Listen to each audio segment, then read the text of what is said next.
auspicious good morning to one and all present here. Today's training program is being organized in partnership with the Richmond Fellowship Society. The society was founded in 1959 by Ellie Johnson, a young theology student from Holland.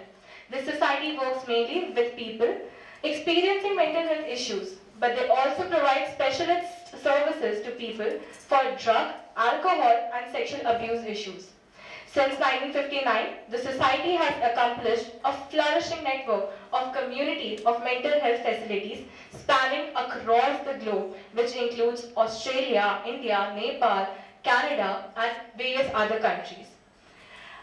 This session is also a collaborative effort of two institutional societies of DME, the Community Connect and Meraki, the Society for Mental Health and Well-being.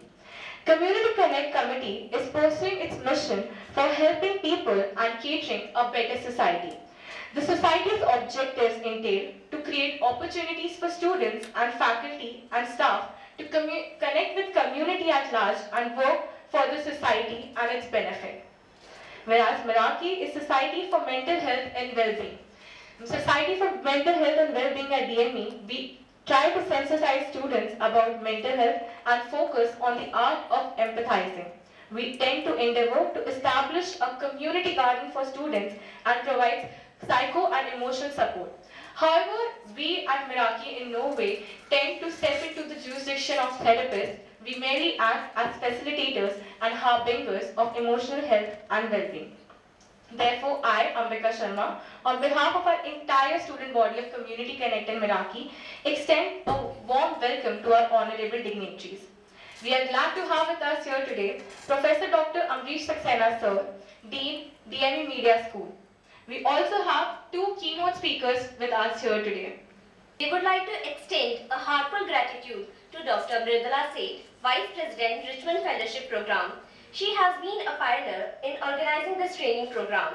She has been working with drug addict adolescents in conflict with law at the SPYM Drug De-Addiction Center in Delhi. Also, she is the executive member of All India Women's Education Fund Association. She has been a technical advisor of adolescents and youth in United Nations Population Fund, that is UNFA. We are also thankful to ma'am to provide us with this instrumental opportunity.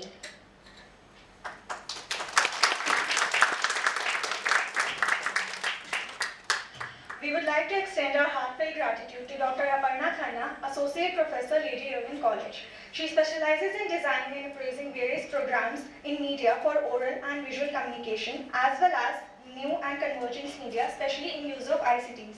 As an academic researcher, ma'am has contributed to research in various topics like behavior change, menstrual health, diabetic self-care and management. Her most influential paper includes Uncovering the Challenges to Mental Health, Knowledge, Attitude and Practices of Adolescent Girls in various government schools of Delhi, receiving 8 citations. We would like to thank you, ma'am, for providing us with this wonderful opportunity. Now, I would like to ask Dr. Amrish Saxena, Dean, DME Media School, to felicitate our guest of honors, Dr. Mridula and Dr. Aparna, respectively.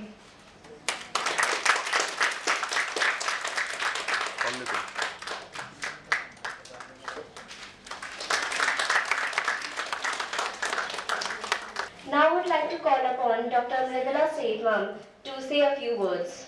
Dr. Amrish, Dr. Manasvi, and all the faculty members and students.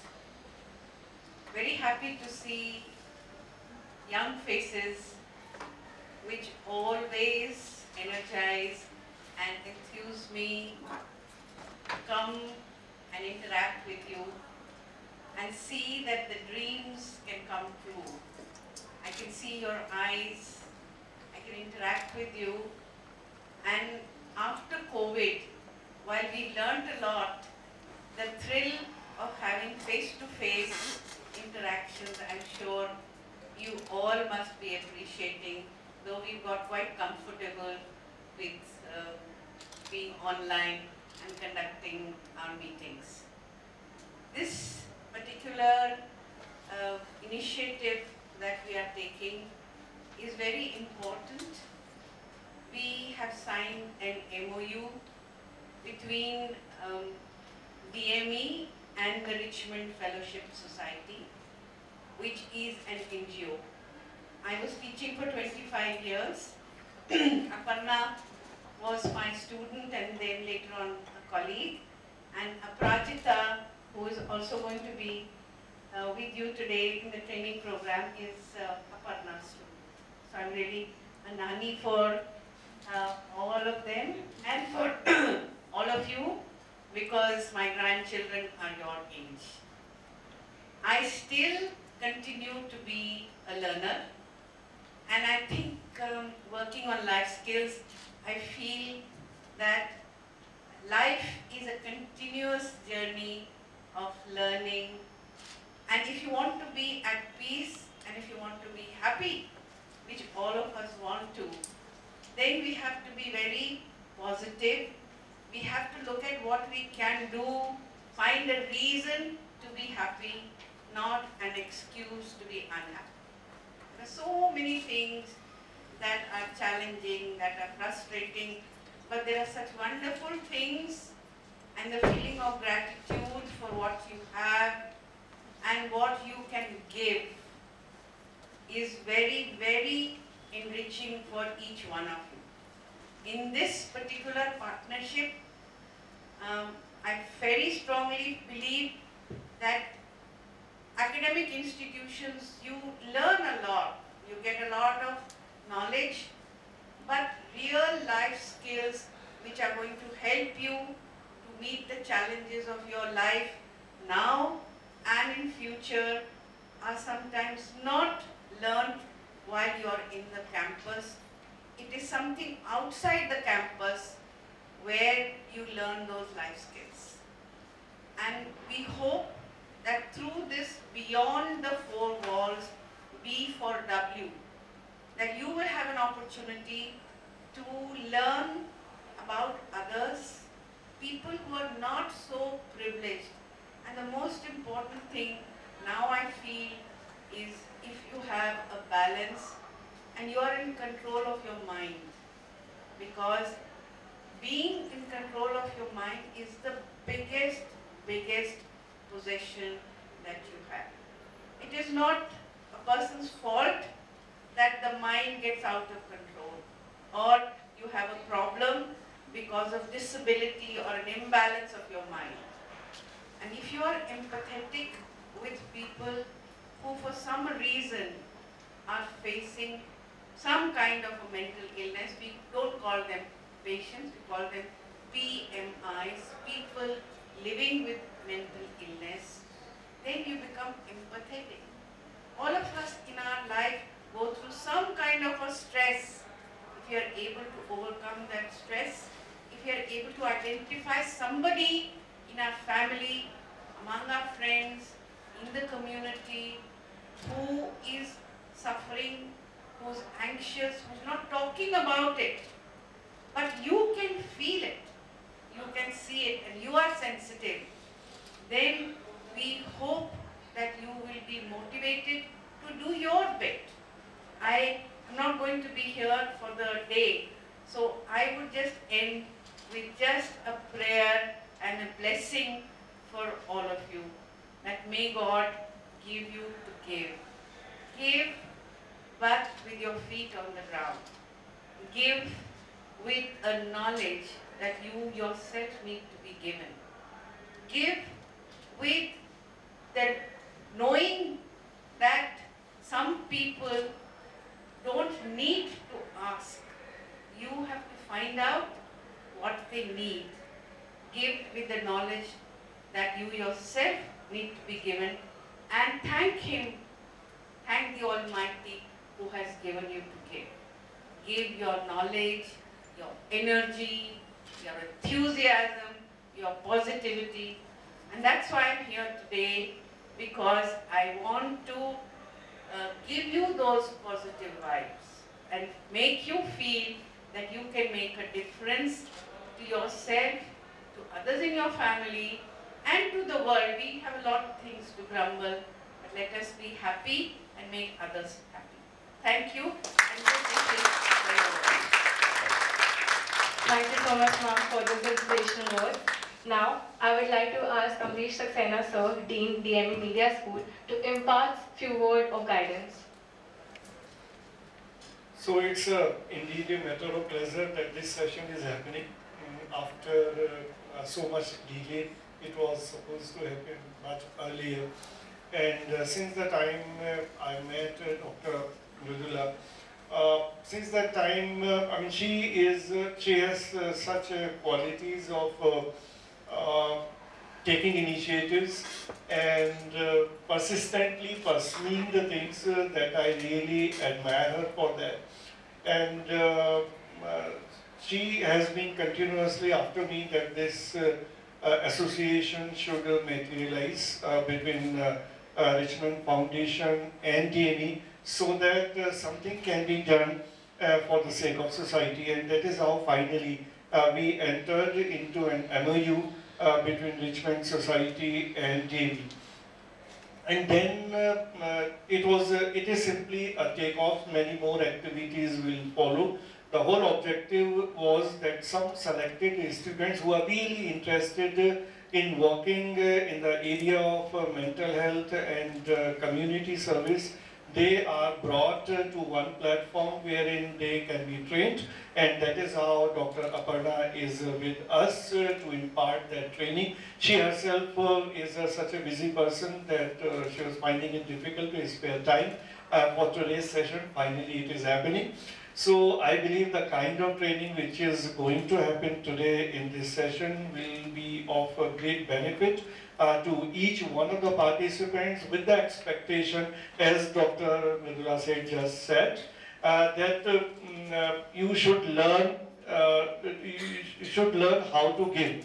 So let the God give you to give. So that is what she said, which is really a remarkable thing. That we all should learn how to give others. So whatever is you people will be learning today, you should learn that all with a mindset that you will use all that information to the benefit of others, and you will be taking all that learning, all that knowledge to help the community and to help the people who are suffering in one way or the other from this whole problem of mental illness. So I give my best wishes, and I am hopeful that everybody will be having some takeaway at the end of this session. And I welcome Dr. Mridula and Dr. Aparna to be here with us today. Thank you all.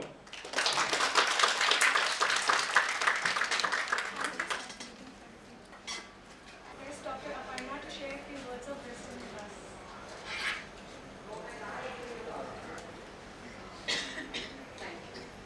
Good morning, everyone. I think it's a very bright and cheerful morning, and as Sir said, it's really an opportune moment for us to get together and talk about mental health, well-being, and adding to what Sir and Dr. Mridula have just said, I would add on one more thing, that we begin with self-help. Because if you want to give to others, you should first have something in yourself to share with others. So in today's program, I like to call it a training program, because we will be very focused. We will be imparting certain specific knowledge related to mental health issues, as well as imparting skills in how to convey that knowledge that you would gain to be able to give it to others. And by others, I mean your peer group, your faculty, your staff, other staff on campus. I also mean the community that your college I think has adopted. I also mean the community that you are a part of and you live with. So the idea being that we will equip you with the knowledge and skill sets to talk about mental health.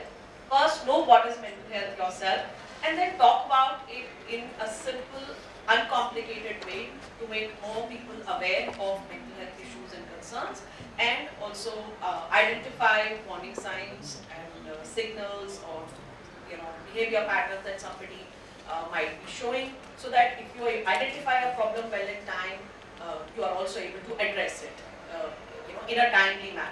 So when somebody is showing certain behavior patterns which are not their routine, which are not their so-called normal, so how to identify them and how to help them to seek qualified help. All these are part of the training module today. I would be speaking a lot during the day, so I would like to take more time now. And during the day, we'll make it into an interactive participatory session throughout the day, wherein you will be asking questions and I'll be sharing. Prajita, Purva and our other team members will be sharing whatever we have brought to share with you and whatever you may have queries regarding the same. So looking forward to interacting with you and taking the training program ahead. Thank you. Thank you, ma'am, for your words. Now, I would like to hand over this session to our respective resource persons, Dr. Aparna, Mrs. Aprajita Sharma, and Mrs. Apurva Khanna for the day. नमस्कार, मेरा नाम जिनेली चौहान है। आज हमारे college में mental health की workshop हुई जिससे मतलब बहुत कुछ जानने को मिला। यहाँ पे जो हमारा अभी हेल्थ कम्युनिकेशन का मेंटल हेल्थ के से रिलेटेड सेशन था, इसमें काफ़ी सारी चीज़ें इंटरेस्टिंग फैक्ट्स थे, जैसे हम जनरल पब्लिक का क्या थॉट्स होता है, जैसे एक्सॉर्सिज्म एंड ऑल, जो हमारा पेरेंटल एनवायरनमेंट होता है, हमारी फैमिली का जो एनवायरनमेंट होता है वो कैसे हमारी मेंटल हेल्थ को बहुत अफेक्ट करता है। जो हमारे चाइल्ड टाइम के जो इस टाइम पे जो चाइल्ड्स हैं उनको भी डिप्रेशन हो रहा है इस टाइम पे बहुत ज़्यादा, और इंडिया 3rd 4th पे आता है जिन्हें डिप्रेशन की प्रॉब्लम हो रही है इस टाइम पे। लोगों को लगता है कि चाइल्ड को डिप्रेशन नहीं होता, बट यहाँ इस टाइम पे स्टडी का प्रेशर एंड ऑल बहुत इस वजह से होता है। आज का जो इवेंट था जो मेंटल हेल्थ से रिलेटेड था वो काफ़ी ज़्यादा इम्पॉर्टेंट था हम लोग के लिए भी, क्योंकि हाँ एज अ स्टूडेंट हम लोग को पता होता है कि हाँ ये चीज़ें हैं, ये जो प्रॉब्लम्स हैं ये सोसाइटी में प्रिवेल कर रही हैं, लेकिन हम लोग ये सोचते नहीं कि सॉल्यूशन क्या है इस चीज़ का। जो हमारे भी मेंटर्स थे जिन्होंने ऑर्गेनाइज़ कराया, स्पेशली जो मीडिया स्कूल है हमारे कॉलेज का, उन्होंने बहुत एफर्ट्स के साथ ये जो चीज़ें ऑर्गेनाइज़ कराई हैं ये बहुत ही ज़्यादा प्रेज वर्दी है। And from this workshop, I feel that all the things which were clear to me are clear now, and I thank DME for giving me the opportunity to be a part of Community Connect and be a part of this amazing workshop on mental health. We all know कि mental health की illness बहुत ज़्यादा लोगों को होती है, but elaborate करके कोई इतना बताता नहीं है, बिकॉज इंडिया में ये चीज़ के बारे में बहुत कम लोग बात करते हैं। बट जो हमारे यहाँ आए थे उन्होंने बहुत अच्छे से बताया क्या क्या प्रॉब्लम हो सकती है। इसके अलावा जो ड्रग्स यूज़ करते हैं, सब्सटेंस अब्यूज़ हम लोग यूज़ कर रहे होते हैं, कॉलेज लाइफ में बहुत ज़्यादा इंपॉर्टेंट होता है कि इसके बारे में हम लोग को पता चले, जो हमें बहुत अच्छे से बताया गया क्यों नहीं करना चाहिए, इससे क्या क्या दिक्कतें होंगी, सब कुछ बताया है। मेंटल हेल्थ कैसे ठीक करें, क्या इशू हो सकते हैं, ये सब हमें पता चला है। एंड ये वर्कशॉप बहुत अच्छी थी, बहुत इंटरेस्टिंग थी एंड हमें बहुत